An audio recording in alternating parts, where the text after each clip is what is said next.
matagal na rin naman hindi nagpapadala ng obligasyon yung nanay mo, lalong-lalo na sa inaanak niya. Pakisabi, ha?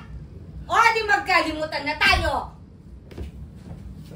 Tsaka ako, hay, hindi na ako babalik sa bahay niya to. Alam mo ko bakit?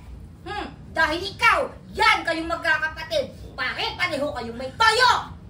Talaga, huwag kang babalik dito, papabarangay kita! Alaga lang!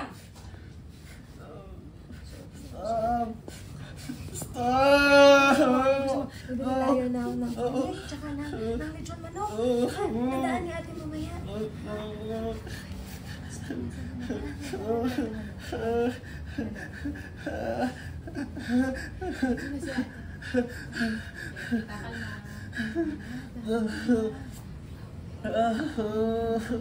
Mamaya, kakainin natin kahit anong gusto mo, ha?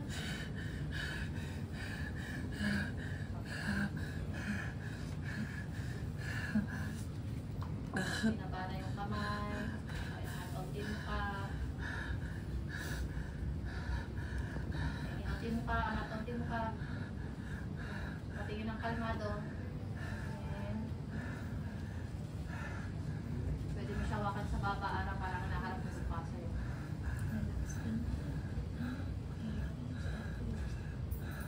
Kiss mo siya sa ulo,